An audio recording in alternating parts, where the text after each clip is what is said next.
So, ayan. Itatry natin tong raw react. No edit. Yan, wala pa tayong ayos. Magbabasa tayo ng TikTok. Ay, TikTok. Ano ba yan? Hindi marunong. Para tayo magkaka-subscriber. Magpo-podcastan tayo. Super raw lang yung gagawin. Walang edit, walang ayos. So, nabubulag ako dun sa flashlight. Pero try natin.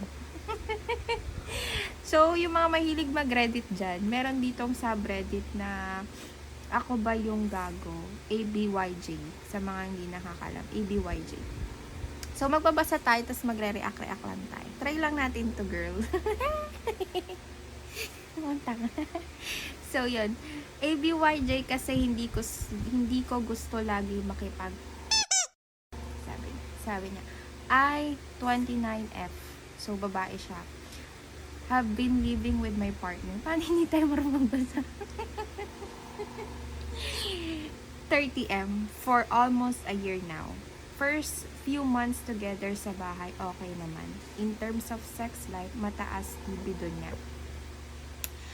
I knew that bago pa kami magsama sa ilalim ng iisang bubong. I thought it was okay kasi lagi naman namin ginagawa yung deed kada makikita kami before. So, malibog yung jowa niya.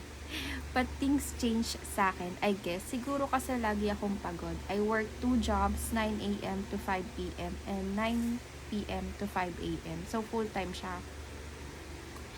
Pangina Android. Pangina dalawang full-time. So, I do not... from 9 a.m. to 5 p.m. Pagka-log out niya ng 5 p.m., maglalagi na siya ng 9 p.m. to 5 Hindi, meron siyang vacant. Pero, Oo, ilang hours. 4 hours. Okay. So, I do not have enough sleep every day. Apart from that, I have irregular periods due to PCOS. And kapag nagkaroon ako, usually 2 to 3 weeks bago matapos. Siguro dahil unhealthy din. Ay, kukomment. Doktor. So, I'm always letter Jeric, sleepy. Anong Leta Argic? Leta Argic? Huwag mo na basahin ko, di mo alam. Sleepy and all.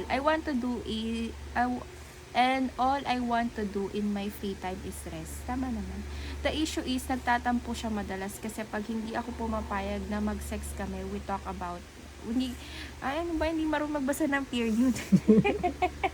The issue is, nagtatampo siya madalas kapag hindi ako pumapayag na mag-sex kami. We talk about it quite a few times. And he has needs din daw. Kumbaga, pakonsuelo na lang kasi inaasikaso niya ako kapag nag-work ako. Make sure may food na during lunch and dinner time, and he does some of the chores in the house.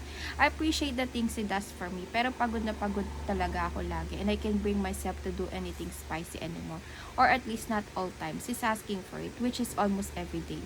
So, ABYG, Pangina everyday yan. for not Robot. compensating what he does for me.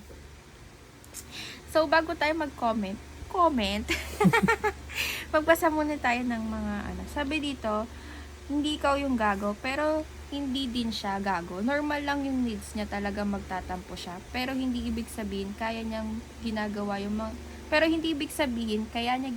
yung mga ganung bagay para makascore sa'yo sa sex.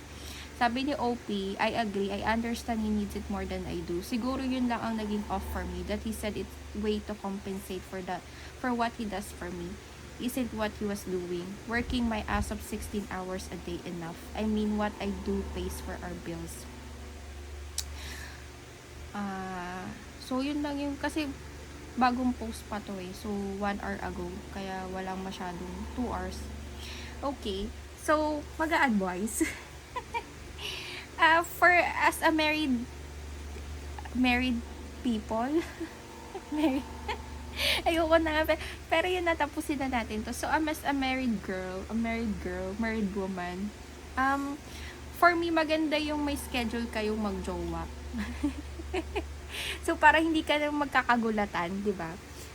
Mag-schedule, kasi kaming mag-asawa, binunyag yung So, pareho kami din busy mag-asawa. So, mahilig kaming pag-exercise, marami kaming trabaho sa bahay, tapos work din. And wala halos na kaming time para mag-sexy time. So, sabi, puro exercise, walang sexy time. So, for me, ang magandang naging namin, ini-schedule namin yung keme namin. So, nagsasend siya ng Google Invites sa akin kung kailan kami magkikeme. So, yun, nakakaligo na ako, unlike ngayon. Pag may schedule, so maliligo na siya. Maliligo na ako. Syempre, at least ako, aware na ako sa sarili ko. So, from that day, hindi na ako magpapakapagod, diba?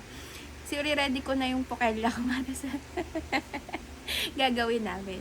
So, ayun, sana I think, number one, ano mas sabihin ko? Walang halong biro is to, mag-communicate kayo ng jowa mo. Pag-usapan nyo mabuti yan, kung paano nyo siya kasi, pa-explain mo din sa kanya na pagod ka, tapos, I think, also visit your work schedule kasi yun nga 16 hours is mabigat, kaya siguro ayoko na mag-comment about sa PCOS kasi hindi tayo doctor. So go, yun lang. So bye.